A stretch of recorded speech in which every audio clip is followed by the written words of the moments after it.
Hello everybody and welcome, and this is the Midnight McBride Show, show number 14, and I've called this show Sandy the Man Holt, and welcome onto the show, Sandy. Patrick, it's an absolute pleasure. Thank you for inviting me in. Wonderful. I was so pleased when you accepted to do this. I've had a number of guests on here, but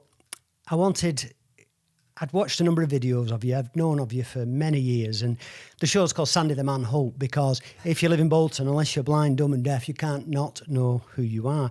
And even when you arrived here today, I thought, when you pulled up, I thought, I'll know it's you because I'd seen your car at Asda, and it's plastered, it's got flags on, everything else. It's like a travelling circus, isn't it? You pull up, and so, yeah, an absolute pleasure to have you on the show, Sandy. Brilliant. And Sandy the Man Holt because in Bolton and in the Northwest and even on the European stage from your fighting career, you're a very well-known man and very well-liked as well in Bolton, you know. Well, I'm very humble. Thank you very much. That's a big, it's a big statement. I hope I can back all that up. But yeah, it's good to be on the other side actually because I've done stuff like this myself, and it's nice to be on the other side. I love if I'm a guest on something. I love it because I can rock up, relax, and it's all taken care of. When I'm doing this side of it, especially when I'm doing the technical side as well, so I'm managing that. I don't have a crew, so I'm doing this and sort of doing the interview and other things. Yeah, it's a bit of work involved, a bit of planning and stuff like that. So I wanted to get you on the show, Sandy, because there's a lot of things that I think we have in common, and I think one of the big things is that martial arts, a lot of people assume that it's only the physical aspect, and I'm all about the mind. I've written about the mind. I learn to meditate. I teach meditation. I spent lots of times on Buddhist retreats. And for me, I say to everybody, the quote in the book from Midnight McBride, mind first, bum second, right? And it means that you need to get this working right first. Also, I talk to people about the fact that lots of professional sports people that I know, including ultra runners, when they do a sport, if they're tense, if they're stressed. I set off doing the Ironman a few years ago, and there was a guy set off with me. And this guy was far fitter than me, but he was stressed, you know, highly stressed, nervous, and he was burning a lot of adrenaline. And before he got in the water, he got cramp, and he didn't even get out the water. And I was so unhappy for him. You know, I was really felt for him, and he was so fit, and he trained so hard. But on the day, his head wasn't in that right space. When it counts. Yeah.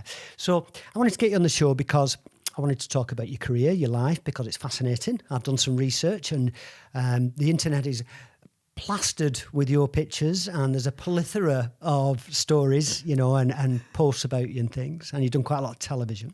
But then also I wanted to talk to you about the mind and some recent events to do with lockdown, coping with COVID-19, and that we both are aware that somebody's passed recently, you know, suicides as well, the effects and consequence of loneliness and separation. So, Sandy, you're a Bolton lad initially, yeah? Absolutely. Bolton born and bred, strong in the arm, thick in the head. That's that's the pose that I tend to do. Yeah, so you're a Bolton lad, Sandy, and I met you on a number of occasions. I probably remember when I met you more than you do. I'm probably a bit younger than you, and also where I'd met you, I think I met you in J2 and things like this. I remember that. Yeah.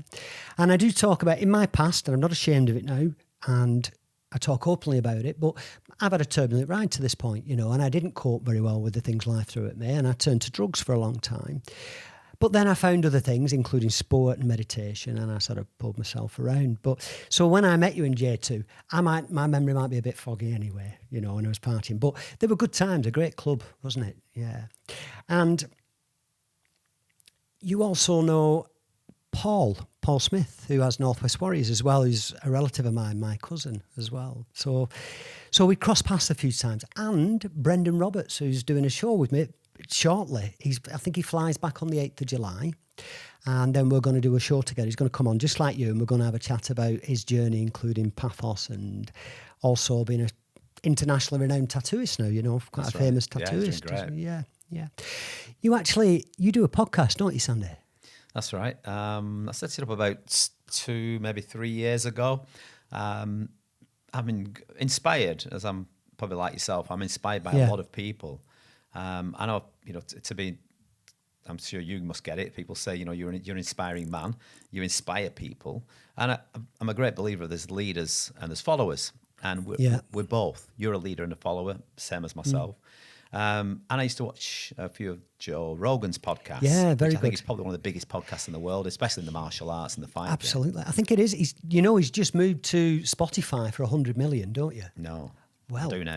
Yeah. What he did a year ago, Joe Rogan, all his shows were live. And then he started having a few issues with YouTube and they were censoring. They didn't like some of the content because it's a very open chat, isn't it? Which I like, honest and open. Yeah. And so a year ago, he stopped recording them. He recorded the shows, but they weren't put out live, so they could edit, and they had to censor some bits. And at that point, I think he'd already made the decision that he was going to move. There was negotiations going on for 12 months, and they just struck the deal now, and he's going to take all his YouTube content off YouTube. And I think in September, it all goes on Spotify, and he's then recording the shows just for Spotify, and it got 100 million lump sum. Wow. Yeah, so he's moving. So podcasts, eventually, a big business, or they can be, can't they? Yeah. When I first, in my naivety of sort of social media and things prior to all this, when I first heard of like the word blog, and I thought, what's a blog? And you don't want to ask the question.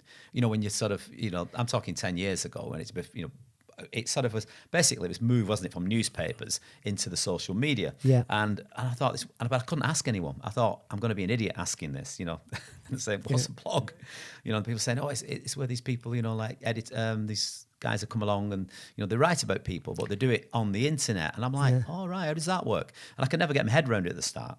But obviously over the last decade and with social media moving at such a massive speed, things have picked up. And then from blogging, you've got vlogging, and that's another word that sort of gets thrown video out there. blog. Video, yeah. And then podcast. And that was the first taster of really what podcasting was. Now, I've done commentating for fights for like over 3 decades. Yeah. So in essence, I've been doing it on a similar type of thing, where I've done it in studio, I've done it live, I've been around the world doing it. I've been very fortunate, very blessed. And so in essence, I've talked about people, to people, with people. And I love people. I love communicating, and which jumps back to that 2 words I said, leaders and followers. And I'm inspired by so many people. And obviously the podcasting was something that I thought I could possibly do. So I've just had a bit of a taste. I've not done it on a big level. I was aware of podcasts, but it's when I started to watch a few of the video podcasts, that's when I started to get a bit excited about it. I thought, I want to get involved with this. And I've done now 85 radio shows, and the first 70 shows, apart from the last few because of circumstance with what's been going on, have all been chat shows like this. I always have a guest on. And I've loved it. Absolutely loved it. I found something I love to do. And I can express myself. It's like therapy for me. I benefit. It's not just for the guest to share their story. I have a chat. I come out and I feel like I've connected with somebody, and I love meeting interesting people. Somebody that excites my brain, So, I'm very fortunate, to do that. Yeah, and you record them at Bolton FM, is that right? It's a little community radio station in Bolton. Excuse me. And a lot of people say, oh, you've got a radio show. It's not actually a radio show. Yeah. It is the podcast, but I do it from there.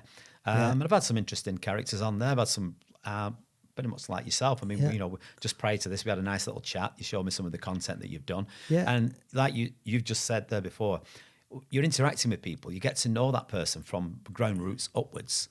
And obviously you've done your research too. So obviously you have to do a little bit of that. And you find really good things out about these people. And I'm one of, probably like yourself, I like to look for the good in people rather than... Always. There's too much bad in the world as it is. I'm not interested in the bad. Yeah. What I'm interested in is the good. As you just said again, I came in today, I met you. You was very much, pretty much like, I'm not ready yet and I'm looking forward to it. Yeah, awesome. Excuse me, but, you strike me as being an open book. You've been very honest. This is me, Sandy. You just went bush and you just, you said it just within a couple of sentences and explained who you was. And, there's no judging from me. And I don't judge people. I take people as they are, who they are, and from the moment I meet them. And, that what you just said, I forgot about that time. As soon as you said we have met, and I do remember the occasion because I don't drink. I've never drank. Yeah. So I've got a very clear mind, but you have to be reminded still. Yeah. And I remember the time meeting you upstairs in the VIP lounge in J2. That's it. Yeah. I was a lot bigger then. I was 3.5, 4 stone heavier because, I was doing weights and things rather than ultra running and sport. But I remember it very well. And yeah, each time I meet somebody, I try and have, as far as possible, a really diverse group of guests, because originally I had shamans on and spiritual people and so on, but then I got a scriptwriter from the BBC, and then recently I did a video podcast with a rapper, North Face, and I think it's really good to meet new people, you know, and you've always got to stay open to new experience, because that's how you grow, evolve, you know, as a human being. Yeah, and a quote from my book, Sandy, which is relevant to what you just said, is, your past doesn't define you. It's just your journey on your way to this present moment. That's all it is. It's you move in this direction and you arrive. What happened before, it's gone. It's done. So my past doesn't define me. I can't change it. But what I can do, I can start today. And each day, if I try to be a better person than I was yesterday, that's the path to enlightenment. It's growing every day, isn't it? You know. Absolutely. Like you said about, you know, I use a similar term, and I just think your past is your past, but you know, if you hadn't have had that, you wouldn't be where you was today. So very similar to what you've just said. Yeah. You know, I've got people who know me, will, you know, I've got a lot of, I think I call them, well, somebody's quoted it the day, the Sandyisms, which they basically are from previous people who've used philosophy. I'm not a philosophist, but I do like philosophy, and I don't study it per se, but I like to have little snippets from things. I'm more of a snippet reader than a book reader. This book, I'll be honest with you, will probably take me ages to read, but I will read it because I'm very curious now. Good. So for me, I try and pick up little tidbits of knowledge and use them and apply them. Yeah. And that's where my quotes come from. Just to achieve what you've achieved in your lifetime so far, you must have a degree of self-mastery. You must be about the mind, because in order to achieve those things, you've got to have self-belief, you've got to have dedication, focus, concentration. You've got to be a pretty special kind of person. You know, a lot of people in life either don't have those ambitions, or they're living in a bubble, they're living in fear, and they're always frightened of what people think and what somebody might say, and they never fulfill the potential. So life is all about fulfilling your potential. It's following what they call your dharma in Buddhism, where you have this voice inside, this song, and you've got to let it out. You know, you've got to be yourself. That's really important as well. And that can be bright colours. It can be, I years ago, I didn't wear bright colours, and now you'll see me in a brightly coloured T-shirt, brightly coloured socks. They never match, every day. And I love it. That colour, it's like a reflection of my internal world and how I feel. And when I wear bright colours, I feel good. You know, I'm assuming you have a similar philosophy on that, well, Sandy. I think you can probably tell just by the look of me. Yeah. I'm quite surprised. You only came with one Mohican today. I know sometimes you have three. That's right. Yeah, I'm down to one. I mean, that's only down to the lockdown. Trust me, that'll change this weekend when the barber's open. Yeah. And your car as well. It pulled up, and like I say, I was expecting like a like a you know like a pressy horn. Well, I'll do that on the way out. Oh, you've got one. Yeah, I've got one. All right. Oh, I didn't know that. So, Sandy, we'll talk about your life now, and I know I was mistaken when we did the pre-show chat, and I said you had world titles, you had European titles and British titles, but you've excelled in your sport and you've done it over many decades. Most people have a little spurt. Boxers usually have a good decade at best, you know, or maybe even 5 or 6 years. You've been at the top of your game, and certainly with commentating and teaching and setting up your own school and everything else, you've been a prevalent force in the martial arts and Muay Thai for 30 years, 40 years, I don't know. It's a long time. So tell us about your fight career, the early days, you know. And Master Sken was your teacher, is that right? That's correct, thank you, yeah. I first started in martial arts actually in 1974 with the Bruce Lee boom. That's what got me into it. I think everybody did. You know, who doesn't know Bruce Lee even to this day? You know, the guy was an absolute prodigy. You know, he changed the whole world. Yeah. One man can change the world. Yeah.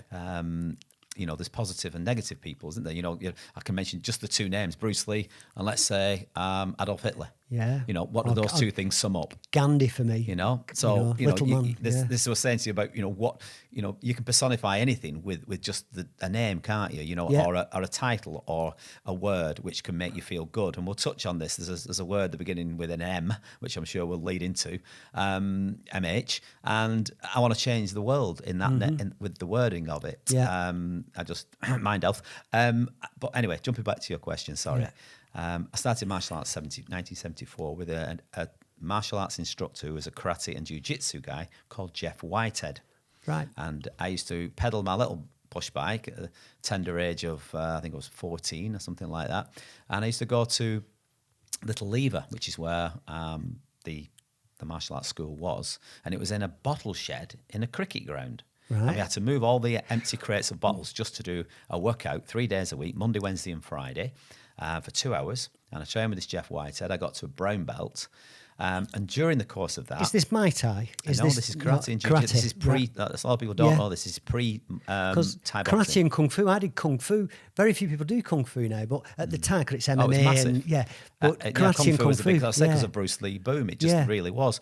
The only thing you could get in this country was karate, jiu-jitsu and judo. There was only 3 basic martial arts that you could actually do. And taekwondo. Yeah. There might have been a few other little derivatives from there because there's a whole plethora of martial arts out there, as we know.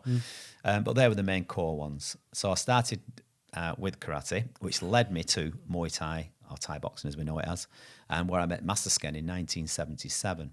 And I did it just basically and purely martial arts for self-defense, keep fit. And the main thing was confidence, because I was bullied at school for like 3.5 years on a massive scale, horrendously. And I've it led me to experienced bullying. It's terrible. I'm still traumatized by it, so... Sorry, bullying Sandy. is okay. Bullying is something that doesn't just go on in the playground. It goes on in the workforce. It can go on in a family with siblings. It can go on, excuse me, on a night out. It can go out anywhere. Bullying is it's worldwide. It's an epidemic. It's how you deal with it, and it's what you do with it. And I'm the outcome has been very good for me. And you mentioned before, I wouldn't be sat here now if it hadn't been for the fact I was bullied. Yeah. So I'm actually at the plus side of what could have been a very negative outcome, because another friend of mine who went to a different school actually at the same time killed himself when he was like 15 at school. And I was going through the same thing, but I managed to survive it, and I'm here to talk about it. It basically led me into martial arts. Yeah, I think a beautiful thing with anybody's journey is when you have a bad experience. And I've had people on my radio show talk to who've been abused when they were younger. And you say, well, how can you find the positive in that? But what they do is they manage to get through that via counselling, other things, and then they help somebody else. So if you can have a bad experience and turn that negative into a positive, even if it's just helping somebody else who's had the experience and doesn't know what to do or can't cope, then that for me is it's remarkable. That is, as a human being, that's one of the greatest things you can do. When you have a negative experience, flip it, you learn how to do it, the coping mechanisms and the techniques and what's involved and the mindset, and you share it. Absolutely. Beautiful. And that's exactly that epitomizes what I've said before, is lead and follow. We all do that. I've followed my instructors and teachers and positive people, and then I've learned from them, and then I try then to take that and lead with it, which is what I'm doing. And I love being a teacher. I love being an instructor. I've come from those humble beginnings just as a student, got through the ranks. Eventually, like I said, I got into Thai boxing, met Master Sken, or Grandmaster Sken, Kai Opadung from Thailand, and I trained with him for 21 years. I still regard him as my teacher, my master, and I only refer to him as Master Sken or Sir. I won't call him anything else. People call him by just his first name. For me, I feel that's disrespectful. But if you don't know him, you would do. You just got, that your name's your name. But for me, he's Sir. And I will always bow, and I will always make the gesture in Muay Thai or in Thailand. This basically, just to put your hands here and bow, it just means hello, or it means goodbye. Yeah. It's not a subservient, yes sir, master. No. You're bowing down to someone. Sign of respect. It's called respect. Yeah. But he was the gentleman who trained me. I had a 7-year fighting professional career. I'm just apologising for that's the butty van. Is it? It's not my car then, No. That's playing with the horn on my car. So I had a 7-year fighting career. I had probably, it's not a massive career compared to some people these days, because going back then there was obviously a far less number of combatants around. Yeah. And we had to take what we got. So I used to have some You were a pioneer, fights. Sandy. That's what you were, a pioneer. You're one of the first to pick up this sport, take it to another level, excel, and leave the UK and fight in other countries. So you're a pioneer. Thank you. Because a lot of these martial arts only came over from the East and sort of the seed was planted and began, like you say, with Bruce Lee and stuff. They were only just evolving. Now, a lot of people do martial arts, but at the time you did it, there was very few. Yeah, it was quite a niche thing, and obviously got that secret side to it, which is what Bruce Lee opened the doors to it, didn't he? From the from the east to the west, and so it was it was a great time. It was something that obviously it shaped my life, and to be able to compete was for me it was an outlet. I'd rather have fought in the ring competitively, where there were judges, there's referee, there is obviously safety involved, there's doctors, medics, etc., and you're fighting another person man to man, which is what I wasn't allowed to do when I was at school, when I was fighting or up against 5, 6, 7 bullies on a daily basis, outnumbered, outgunned, and just totally beaten to a pulp, verbally and physically. Makes me sad just hearing you talk about it now, because I can feel your pain. Yeah. Massive impact. But I'm not bothered, because now I am the person I am. It's what you said before.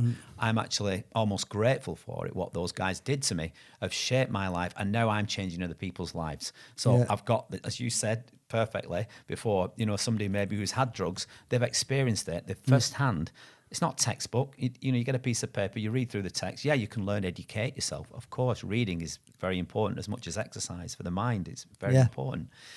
But you've got to experience something. You've just got to put your foot in the water. Or as you said earlier, you've got to put your hand up and volunteer, or to say yes, or I'm guilty, or I was that person, or I've done that, and be able to talk about it. And it's a, mind health. I'll keep saying that throughout the show. Is you cannot do anything physically at all without your mind. And I explain this to my students, and I said to people, just to go to the bathroom, go to the toilet. I said, you're not using your private parts. And they said, well, of course we do. I said, no, you don't.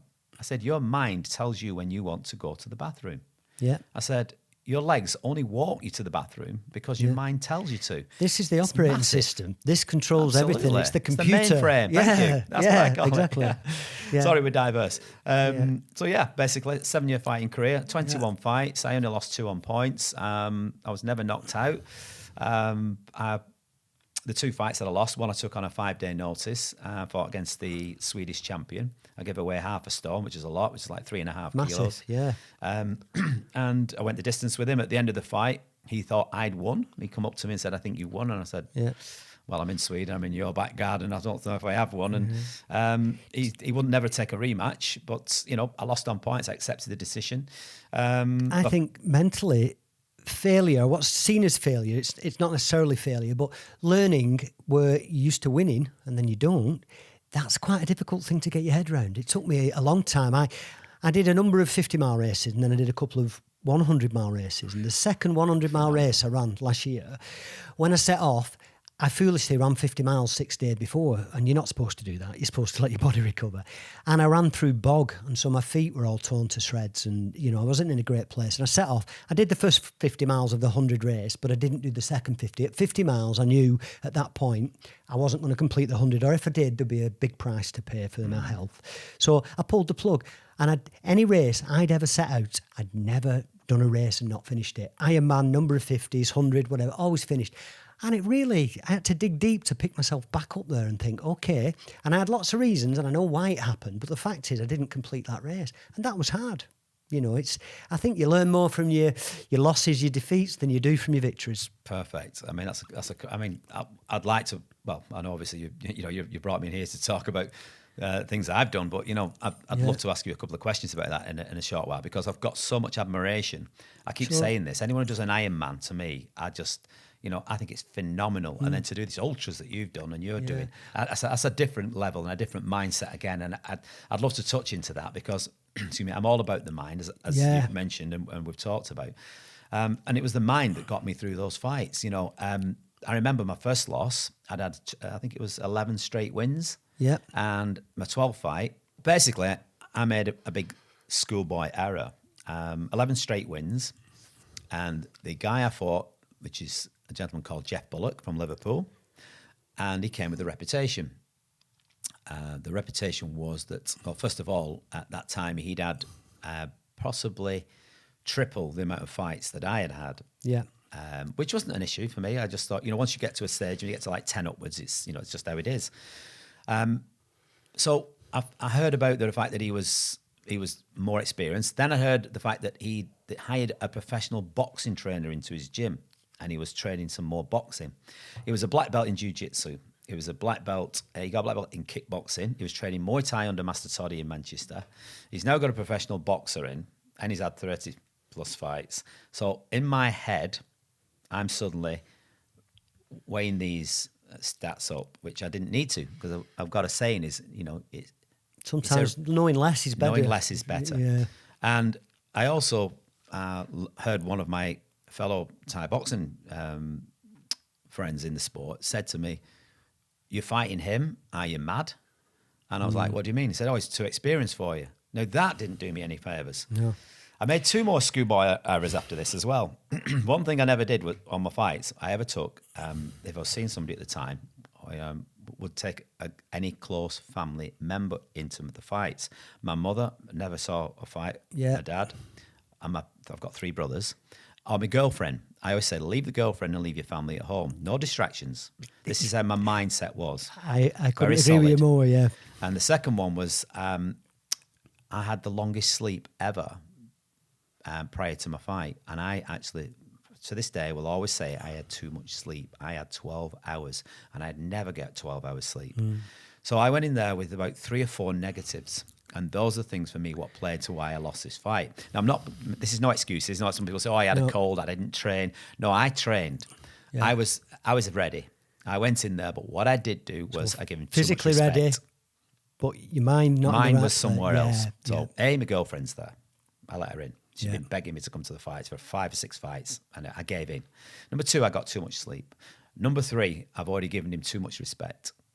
So I went in there. Now, 3 rounds into the fight, and Master Sken, my teacher, not screaming at me, never did, but he was just saying, "You're not listening. You're not in the game. Your head's not right. Just do this, do that, and do the other." And that's the only good advice. You always listen to your corner man or your head teacher. And I realised 3 rounds in to me that he hasn't really hurt me, that I'm not feeling anything. I wasn't even tired. I wasn't even out of breath after 3 rounds. And I'm basically counter-fighting for 3 rounds, so I'm on my back foot. Yeah. You'll understand this is a fighter. Going into round 4, I stepped up my game, and round 5, but it's too late. He'd already accumulated too many points. Yeah. I lost the fight on points, but you know what? Is it a 5-round fight? 5-round fight. That was the best fight I ever had in what you've already said prior, is that I learned more from that than I did from the previous 11 wins. Exactly. And then a big part after that is dusting yourself off and saying, okay, you learn from that, and putting yourself back together again, isn't it? Because mentally, I had a little dip afterwards, where I thought, oh, I'm done with this running thing and all this kind of character, because I wasn't used to failure, So you also, Master Sken, did some movies, didn't he? Batman and things like that. That's right. Is it was that in right? the first. I think it was either the first or the second Batman. Yes, it was. He did a fight scene in an alley and stuff. Right, yeah, he fought Batman. I remember because he went to LA to do the filming, and it was like a whole week for just like this small scene, and Hollywood loved him, and they wanted to sign him up. But this is true. It's a true story. He came back and said, "I don't want to do it anymore." And I said, "What? Why is that?" So he said, "I don't want to do any more movies."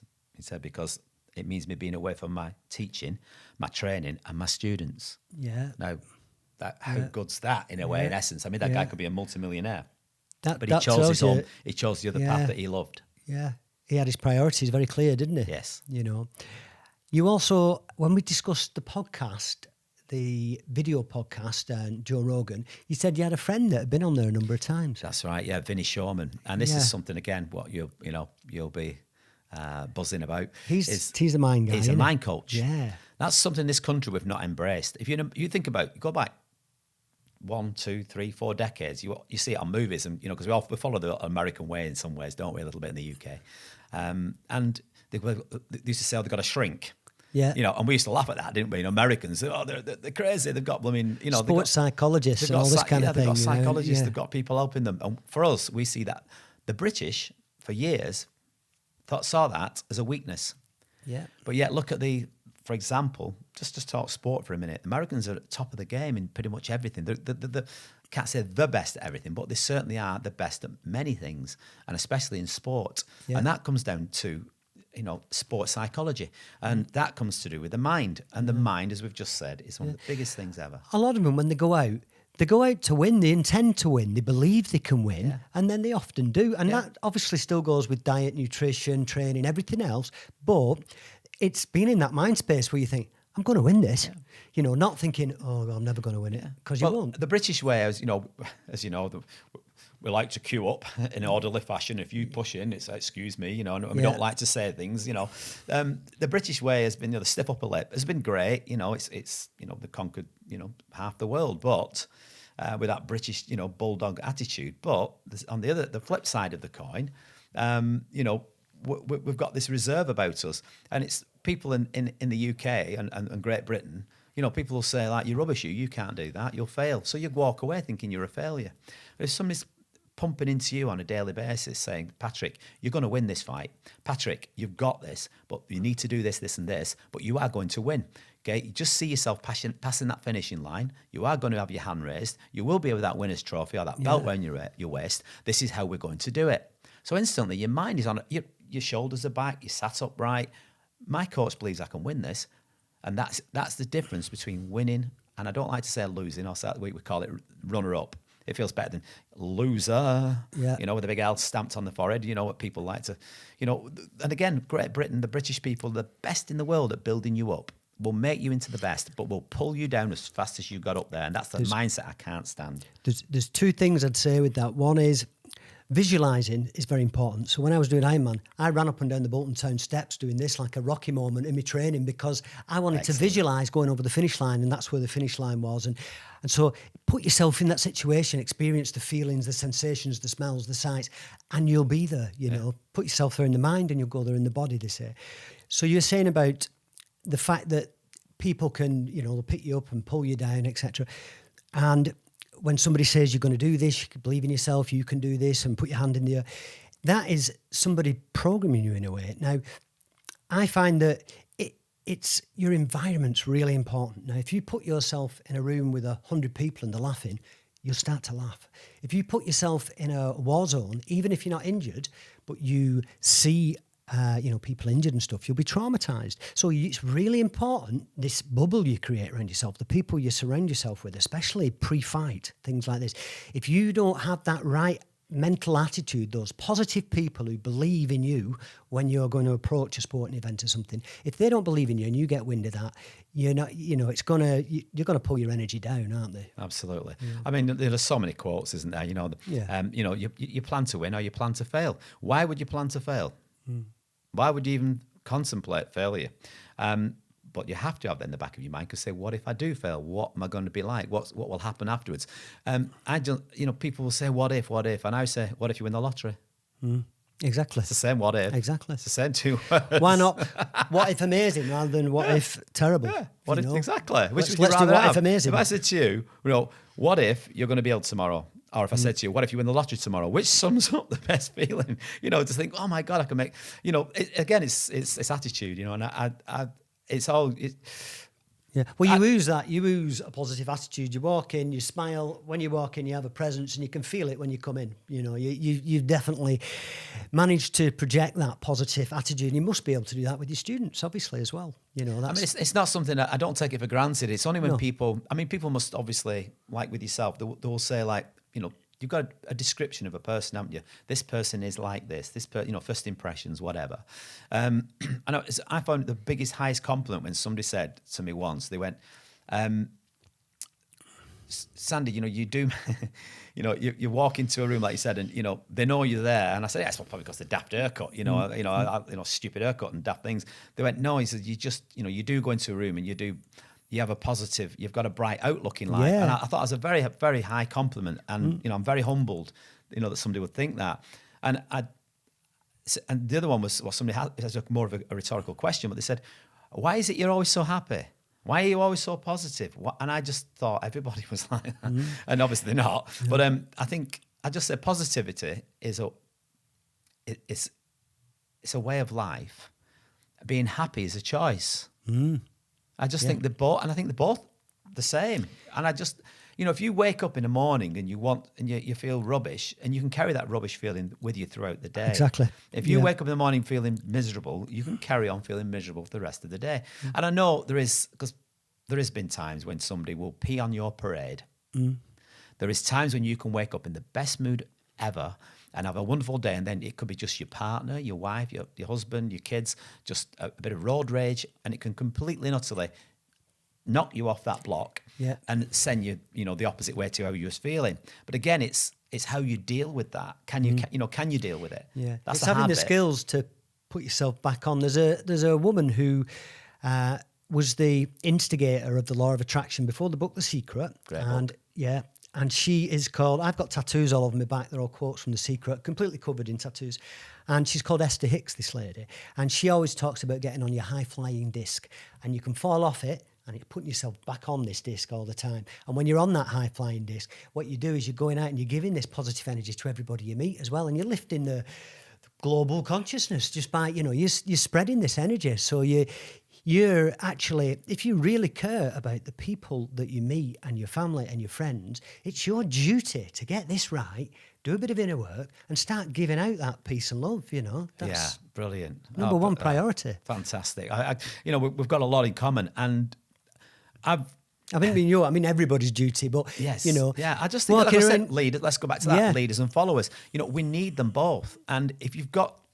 I always refer to us as human being, and it's a very, very simplistic approach, what I call it. Think of a plug, I think of a socket.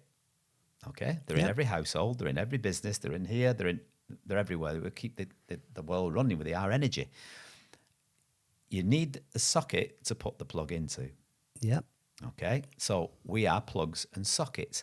I feel like I am an energy, like yourself, I believe, and again, I'm not, no one likes arrogance, no one likes big heads, and I hope people don't think I'm arrogant or a big head when I say this, but I do believe that I'm an energy giver. I believe that I am a socket, and I believe that people plug into me.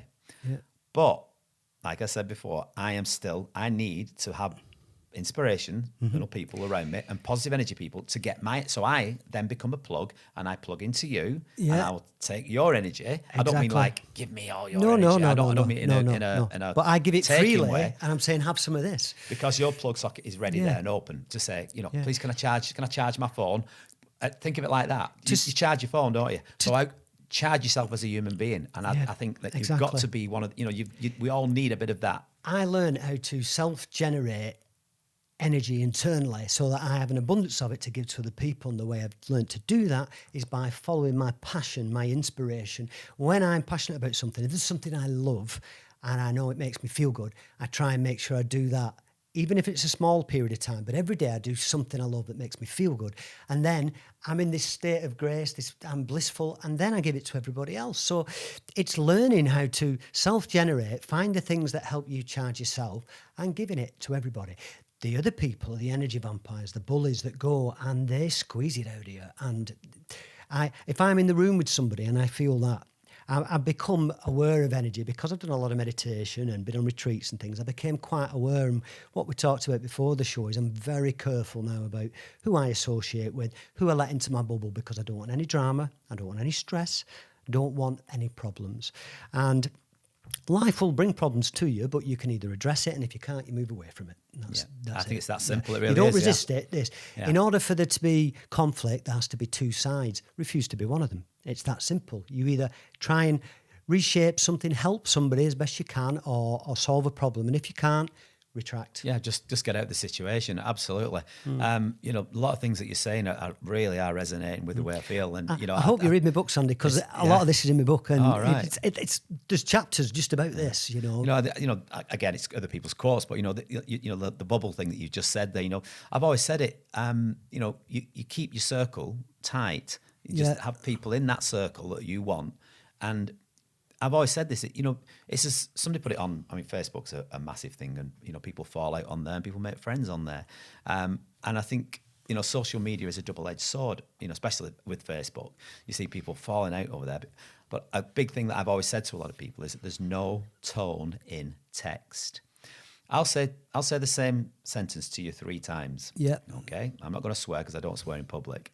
Yeah. But if, for example, just on a text message, yeah, and I put, for example, let's think of something just off the top of my head.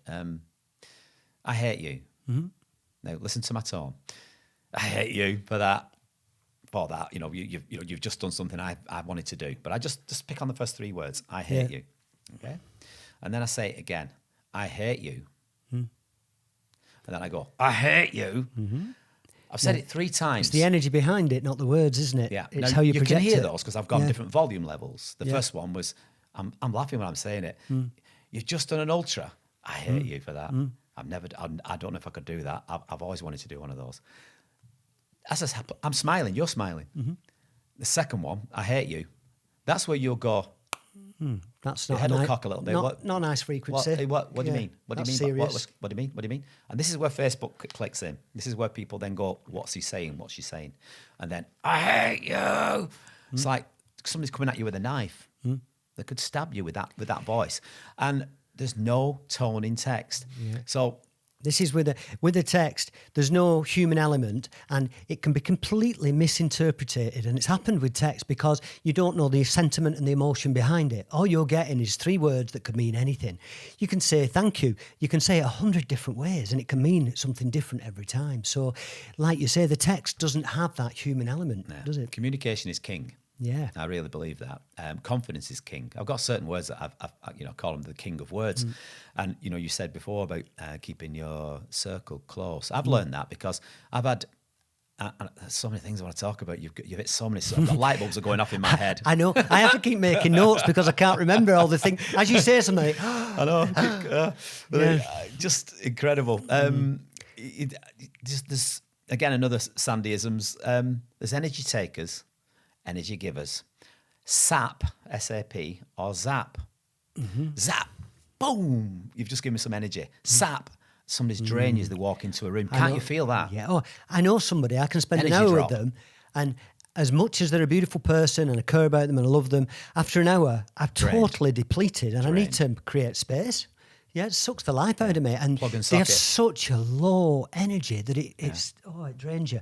I know other people that if I ain't feeling good, I can speak to them, and within 30 minutes, I feel fantastic again. They've lifted my energy. You're walking 2 feet off the floor. And, this, again, another Sandyism. Sorry, I keep throwing these in there. I say to my students all the time, because when I teach a Thai boxing class, this is something that I've been accused of as a downside and an upside, is when the class finishes, a lot of people just look at the clock and want to go home.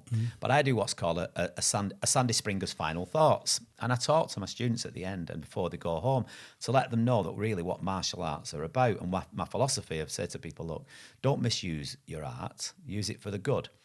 We are able, we've got 2 arms, 2 legs. If you can help an old lady across the road, if you can do one good deed a day, whether it's saying something nice to someone, whether it's opening a door for somebody, whether it's just picking somebody's shopping up, whatever, one small, happy, good deed a day makes you feel, it's good karma. Yeah. And, it's far better for you to do that than do a negative thing to someone or hurt somebody. So I'll have this little speech at the end of my class, talk to people, and you'll see, say there's 20 people sat on my mat, cross-legged. Yeah, I said, right, relax and breathe. And right, okay, now listen, blah, blah, blah, blah, blah, blah, just some of the things I've just said there. And you'll see a couple of them turn around and look at the clock. They just want to go home and see the kids, the wife, the husband, or just go home and have a cup of tea or, go and get something to eat. They're not interested. They just want to come and kick and punch a bag and go home, which is fine. But there's a small percentage that will listen to me and take on board, excuse me, what I say. And so the physical and the mental come together. And just an example of this was it was last year. I was at the traffic lights, and there's a guy staring at me in the car, and I'm looking. And people stare anyway because I've got the cars. You said it. It's not. Doesn't really blend in. The noddy car. Can I call it? And they're looking at the daft haircut or whatever. And I just looked over, but I always smile. I don't look back at people and go, "What are you staring at? Where's that come from?" If you're looking at someone, you're looking for a reason. We've got 2 eyes, they face forwards. They don't turn backwards. We don't look at ourselves unless you're looking into a mirror. So our eyes face that way. So I just caught this guy's eyes and he looked at me and then he wound his window down and said, "Hiya." And I went, "Hi." And he went, "Hi, Sandy." And I said, "Hiya." I said, "Hey, do you know my name?" He said, and he's looking at me, he goes, "You won't remember me." He says, and he told me his name. And I looked at him and I went, "Oh my God, I do remember you." And I said, "How are you?" And it was an Asian gentleman, taxi driver. Yeah. And he said to me, "I trained with you for about 6 or 7 years, Sandy. And do you know what?" He said, "That's 25 years ago." He says, "And I still adopt your philosophy now and your training." I was mouth opened and I said, "Why?" He says, "Well, I've got 2 kids." He says, "One does boxing, one does martial arts. I'm sorry I can't bring them to yours, but we live a bit further out now." He said, "But I still do press-ups and sit-ups and squats every day. I do a bit of stretching." He says, "And in my mind, I believe that I can do things." He said, "And I've got a job. He said, I'll be a taxi driver. I said, doesn't matter what you do, you're working. He said, I provide for my children. He said, I've got a good relationship with my wife. He says, and I was in a bad place when I met you. He said, I was drinking, I was smoking. He said, I said, I don't like to admit it, but I was taking a couple of drugs. Yeah. He said, and if it weren't for you and Thai boxing and your philosophy and the way you was, I wouldn't be sat talking to you now. And all that was said at a traffic light within about 60 seconds. And I was like, and I said, and I just bowed to him. He bowed to me, and I said, thank you, you've just made my day. Yeah. And I was like, hers was stood up on the back of my neck. Yeah. And I was sat there with my mouth open, driving to the next destination. What just happened there? Mm. And I was like, he gives you humbled. A bolt of lightning, a positive energy back those 7 years in a nutshell and saying, you know, you changed my life. But it's not ego. I'm not going, oh, well done, Sandy. No, I was like, you don't realise that whose lives that you're changing for the benefit or also for the negative. You could have hurt somebody in your life and caused so much pain. That could have been a different conversation. That could have been, you were an arrogant TWA at the last, and you don't get out the car, I want to punch you. You know, you don't know. All right. Again, something very similar, Sandy, in the book. It says lots of the things in the book, you're basically, these are your philosophies, I think. But I say that if you feel something good inside, share it. Tell somebody. If you see somebody walk past them and you see a lady and she's got a nice dress and she looks beautiful, and I do this with complete strangers, I walk up and say, I just wanted to tell you, you'll probably never see me again, but you look beautiful. And I walk away. My missus doesn't like it very much, but I do give out this positive energy. And it can be a bloke as well. I've seen somebody look really dapper. Yeah. And I, in the book, say that you can change the course of somebody's life with that one comment. Now, you might think, how's that possible? That day, that person gets on a buzz and they feel good. They've just been told they look great. So they're feeling good, they're shining. Somebody on the buzz who's always wanted to ask them on a date didn't have the courage. And because they're feeling good, they say, would you like to go for a drink? Maybe they're going for a job interview. And that day, because they're feeling good, because they're confident, because you've given this good energy and you've given this little injection of positive energy, these nice comments, they go for the job interview, they're shining and they get the job. Yeah, radiate. What you give out to other people, you know, can change the course of their day and hence change the course of their life. Absolutely. So if you have this nice little pocket of energy in here, you think something nice about somebody, a nice comment or somebody's done something nice for you, by God, share it. Don't keep it inside. Yeah. Absolutely. Pay forward. Yeah. You know, I'm a great believer of that. And, you know, I've had people come up to me and I've had so many people have said, you know, obviously the comments usually about my hair because I've usually got mad, crazy, daft things in the back of my head. I haven't at the moment, but I've had oosh in the back of my head. Yeah. I've had a pair of boxing gloves in the back of my head. I've had I've had a question mark, which obviously gets lots of questions. I've queued up in Aston. There's 30 people in the queue, and you'll be like 10th in the queue, and I'll look from the back, and I won't know any of them, but I go, oh, there's Sandy, because I can see the back of your head. Yeah, something stupid in the back of my head. But yeah, just, you know, because it's not an ego thing. This is what I want to say to people. It's fun, not Sandy. ego. It's fun. It's just fun. Life's meant to be fun. You. It's meant to be fun. Life. And I've had people go, you know, you can just tell again, you know, with the tone, people go, what's that in the back of your head? And I'm going, I say it's just a bit of fun, just some fun. And they go, well, I've got your hair like that. And I just went, and this is no pun intended. I've had a couple of people come up to me, people like in my generation, have gone like, when are you going to grow up? And I say, I'm not growing up. Never. I'm growing down. Never. I'm growing down, not up. I said, I'm actually younger now than I was last year. Yeah. And it's usually people are either receding, bald, okay, or got very little hair. And as a way of dealing with things, you don't fight fire with fire. You fight fire with water. Exactly. And I've said to people, rather than get me back up a bit to them and start, you know, squaring up and then, you know, I'm in fisticuffs, which you don't want to be doing at our stage in life. It's last resort. If you have to, then yeah, but no. I've just said to them, have you got hair envy? And I laugh while I'm saying it. And they'll go, and they'll like walk off in a sulk, but it's funny. Yeah. You know, or I'll just come up with joke. But I use the first thing to me is I'll take the mick out of myself. I said, listen, I've got to look at this every day. Yeah. I said, I know I look stupid. I said, but am I bothered? Do I look bothered that I look like this? If I did, I'd shave it off. I tell people, and it's written in the book as well, that your primary purpose, your primary goal, while you're on this planet, in this realm, in this spacesuit we call a body for a brief time, because we're spiritual beings having a human experience, your primary purpose is to experience joy and bliss. Number one. Now, that's not a selfish pursuit. It means that You need to follow your passions. You need to express yourself. You need to do what you love and surround yourself with the people you love. And when you do that, you then emit this positive energy and give it out to the rest of the world. It's not selfish to put yourself first, so that only when your cup is overflowing can you help everybody else. And you're meant to have fun. Life is meant to be blissful. It's a blissful journey. Yeah. It's not meant to be serious. It's not meant to be stressful. Those are negative consequences of overthinking and not having this processing unit working correctly. I just want to pick you up on a point there, Patrick, is something that you said. It's about not selfish.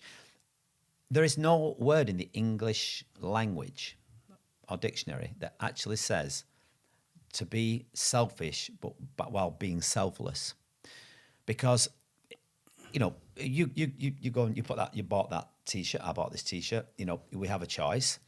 You go out, you buy clothes, you go out and buy, whatever colour of car, you put whatever colour of wallpaper on your wall or you paint.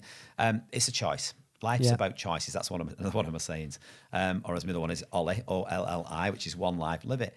And how can you be wanting something for yourself without being selfish? There's no word to describe it. I'm not a selfish person. You're not. I give more than I take, because I just believe that, it's not about what can you give me. It's about what can I give you. I want to give you my energy. I want to give you my knowledge. I want to give you my help. You receive by giving, as the saying is, and it's true. You get so much from, just like you said with that lady. I do the same thing. I've got somebody, I say, I'll say to guys or girls, it doesn't matter to me. I like your shoes, that they're smart. I really like your hair, or I like you. I love your jacket. Where do you get that from? You're instigating and starting this exchange of positive energy, and two people can lift each other up or bring each other down. And if you start the positive energy flow, and before you know it, you're both feeling good. If you hear one negative comment, somebody says, "Well," and they respond and match that frequency, then you're on a downward spiral. So it's about being the pioneer again. Make that first exchange. Give that free positive energy out. Yeah. You'll get it back. And before you know it, we're all shining. Everyone, it's sharing that. I mean, just the word karma, karma is a word, again, which can be used as a negative and a positive, but you can't have one without the other. I've always said this. You cannot have day without darkness. No. You can't have night without day and day without night. One follows the next. You need it's the balance of life, the yin and yang. So with people's karma, again, it's a thing that people say, oh, it's karma that, they've robbed that old lady's house, that karma will get them back and bite them in the bum. So they see that karma as being a sword to cut someone with and chop the legs down, for example. But they forget the good karma. And I try and talk about the good karma as well, because I do believe in the bad karma. Absolutely. Mm-hmm. My mum's philosophy, for example, it matches Master Sken's philosophy. He's Buddhist, okay? And Grandmaster Sken is my Muay Thai teacher, as I mentioned earlier. And I spent 21 years studying underneath him, training with him solidly for all those 21 years. Still my teacher now. I look up to him. I speak to him on a regular basis. And his philosophy was always that in Buddhism was, you do good and good will return. Yeah. And my mum said, weirdly, my mum taught me this when I was a kid, as a child. She taught me honesty, she taught me manners, and she taught me karma. But it wasn't called karma. People didn't know that word then. It's only something that's sort of been thrown around in the last couple of decades. But and my mum's philosophy was, she used to say to me, Sandy, if you do bad, something bad will happen to you. If you do good, good things will happen to you. And she instilled that in me. And then weirdly, in my early teens, I bumped into Master Sken, my Muay Thai teacher, after karate and jiu-jitsu. It led me to him. And he taught this same philosophy. And I was like, well, my mum says that. Master Sken says that. And my dad as well, obviously. Yeah. But my mum was the one who, you spend more time with your mother. And, she brought me up in that way of understanding. And basically, that's karma, is that you do good, good will return. It's a good feeling to have. And a lot of people, unfortunately, because they're a little bit shallow way of thinking, will see us, they do something good, like, I'll give you £100. Right, now, where's my return? Yeah, that's not that doesn't resemble karma at all. No. Just because you've done something now doesn't mean you're going to get something back now. Mm. When you send it out to the universe, it takes a while for it to come back. It's a long way. You have to, it doesn't matter if it comes back next year. It doesn't matter if it comes back in 10 years. But I don't do it for that reason. No. If it never comes back, it doesn't matter, because I felt good giving it. Exactly. Universal energy is meant to flow through you. And that means whatever you have, you give it out and you receive it. And Feng Shui is basically it's all about that your external world is a reflection of your internal world, and how you feel here is what you're going to see. You know, it's about how you react and your thoughts about the external world. For example, I talk a lot about, you have two people on top of a cliff. One person is looking at the view and they're in ecstasy. The other person is holding onto the grass and they're scared of heights. Now, they're having the same external experience. They're experiencing the same thing in the same environment. One's in heaven, one's in hell. And the difference is the thought process, and it's not the external world that's responsible for your inner emotional state. It's your reaction to it, and that's your thought process. So in order to, the energy you give out, if you give out good energy all the time, it's got to come back to you, you know, without intending it. So letting life flow through you, it's learning how to let go and give without expecting to receive, and then you'll receive in abundance. It'll just come to you, you know. All good things will come to you. Yeah. Sandy, I'm going to bring us back on to, we've got a lot of topics I want to talk about, and I think we're on topic 2. So we've got a lot to do. Yeah.